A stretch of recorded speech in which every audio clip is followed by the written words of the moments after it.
Welcome to Excel Table Talk, the show for Excel, about Excel, for our Excel community. Each month on the show, I'll interview a PM from the Excel team and talk about their favorite features. This time, I have Marilyn with me. Hi, thanks Olaf for having me on the show. Welcome.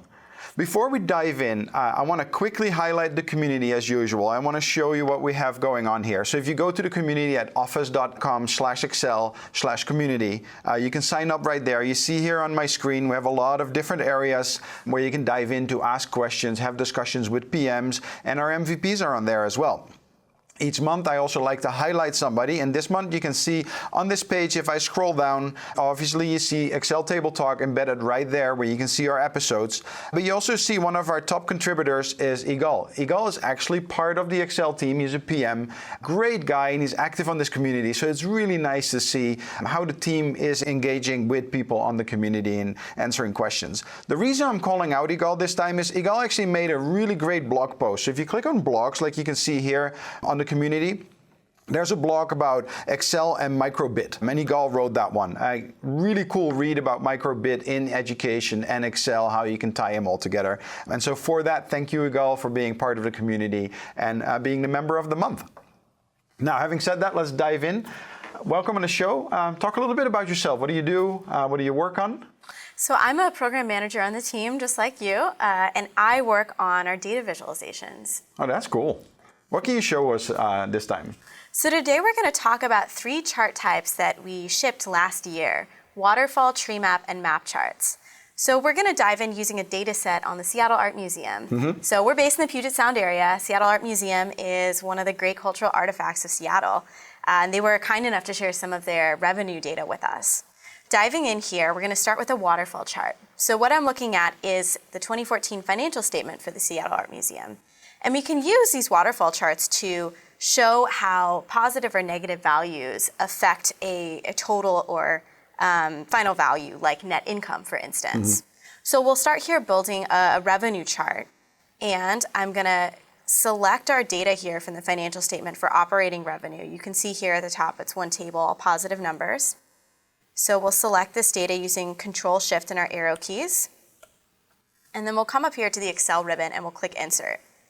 And we'll go over here, we have a waterfall icon, and when I click on that, Excel inserts a waterfall chart for me, and it's automatically detected that these are all positive values, which is why they're colored green.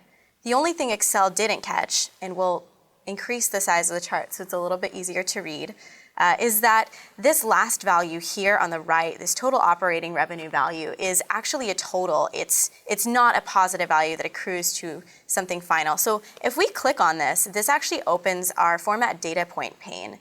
And here under this chart symbol, we can check a box that says Set as Total. And this will actually update our chart. So now this is gray and it reflects that all of these different sources of revenue, admissions, membership and events, et cetera, actually accrue to this $26 million operating revenue. Before we had the waterfall chart, this was really hard to make this visualization and actually pull that off. And it's something that everybody has to do almost either monthly or quarterly, yearly. Yeah, and it's a really simple way you can kind of show this net difference and start a conversation about your financials. Very nice. We'll wrap this up really quickly with one showing our expenses. So just like before, we'll select our data, and then we'll come up here to the ribbon again and insert another waterfall chart. And you can see now that Excel has detected that these are negative values, and so it's coded them red for you. And increasing the size of the chart, we see that the only other thing that's missing here is just like before, we have to reset the total operating revenue and make sure Excel recognizes that as a total. So when we click on this data point, we can check Set as Total. And now we have 2 charts that we can take into a meeting and have a conversation about net surplus, net loss, and really show how the different sources of revenue and different expenses add up to those final numbers. It's a really nice visualization. It makes it easy to read and understand your data. Yeah, it's super clear. Now we're going to dig into some specific ticket sales data about an exhibit the Seattle Art Museum did a couple years ago on Picasso.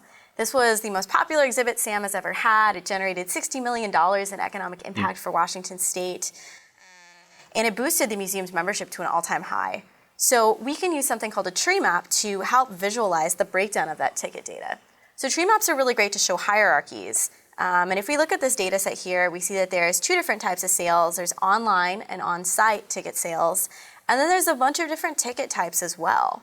So if we wanted to learn more about where those ticket sales were coming from, we could use a tree map to help us break down those categories in a really easy way. We'll go over here to build our own tree map.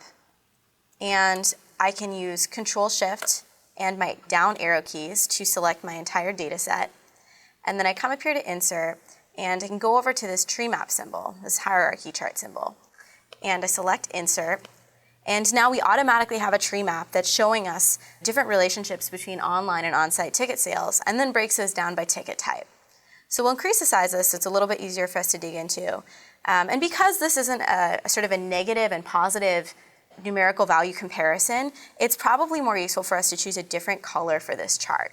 So red and green, like we saw with waterfall charts, have this really clear signifier of being positive or negative. So we'll choose something that's a little more neutral. We use blue and green here.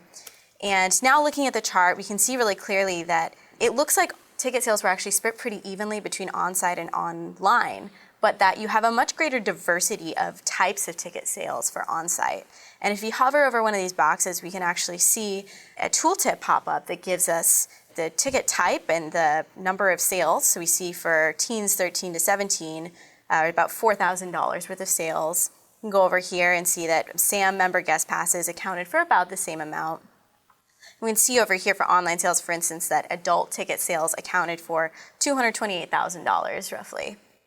Now we've gotten a good sense of how our ticket sales break down, but we can take that one step further and start asking questions about geography and start to ask where in Washington these ticket sales came from by using our map charts. That's a really popular one, right? That's a new one that just got added. It is, yeah. 2D map charts have been in demand for a while, so we're really happy to be able to bring those to our customers. Very cool. Let's see it. Great, so this is a sample of what that map chart's gonna look like. And we're able to put this together just using data on state, zip code, and revenues. So building out this map chart, all I have to do is select my data, and then I'll come up here to the Insert tab, just like we usually do, and I'll select on our map symbol. And then I insert a filled map, and you can see right off the bat we already have a chloroplast chart right here. And so the values on this map are colored by revenue, so the darker the green, the darker the revenue. And just so this is a little bit easier to read, we're actually gonna come up here and we'll change the background contrast. And then we're gonna go ahead and double click on our legend. And then we can come up here and we've opened our formatting pane for charts. And so when we click on our series for revenue, we can actually come over here to this chart symbol and we can change the series color. Now we saw on this previous map that this gradient from yellow to red really popped in terms of showing hot spots of revenue sales. So we'll go ahead and change this value to a light yellow, and then we'll set our highest gradient value to be this red. And so all of a sudden, looking at this chart, we get a really clear picture that the Puget Sound area is generating a ton of revenue for the Seattle Art Museum. But we also see this area out here, kind of farther out in eastern Washington, that's also generating a fair amount of revenue. So you can increase the size of this chart a little bit. And then what we can do is actually add data labels on top of it as well to show just how much that revenue was. And if we go up to this plus skittle, we can check data labels, and they'll appear on the chart for kind of the largest areas that are easy to see. So you see that this area here generated about $4,607 in ticket sales for a zip code 98926, which you can see if you layer your mouse over that area. That's interesting to see. And I mean, we're showing US data, but this works for the whole world, any region. Yes, and so you're able to pull in this data from Bing. Oh, very cool. Yeah. So this gives you a little flavor of some of the explorations you can do using our 2D map charts. And it's another great time saver, right? This was another thing that a lot of people wanted to create a chart that looked like you would see on the TV shows or the big channels, and they were like, how do they make those visualizations? I want to show my data that way. And so now it's just one click. Exactly. Thank you for coming on the show. Those are really nice tips. Every month on the show, we do this thing called the Excel Tip of the Month. What is your favorite feature in Excel, like something that makes you really productive and that you would love to share with the community? Sure. So this is something that's pretty simple, but really, really useful when you're working with larger data sets. And that's the ability to use keyboard shortcuts to select your entire data table. So if I start out here on this geodata we just worked with, I can press Control, Shift, and this right arrow key, and suddenly I've snapped to the entire row of data. And it's not taking the entire row in my worksheet, it's just taking that row of my data table. And then if I go ahead and I press Control-Shift down, I can actually capture all the rows in my data. And so now I have the whole data table selected, and I can just keep working. Now, this is one of those must-know shortcuts, especially if you do a lot of charting and you need to select all your data. Exactly. It's super, super helpful. Well, thanks for sharing. Thanks for having me. Well, with that, we'll wrap up this episode of Excel Table Talk. Please join us at office.com/excel/community. Marilyn and I are both on there, so are the other PMs answering your questions. We hope to see you there. Let us know if you like the show or if you don't like the show, what you would like us to do next time, which PM I should invite, which topics we should talk about. After all, there's a show for the community. Thank you for joining.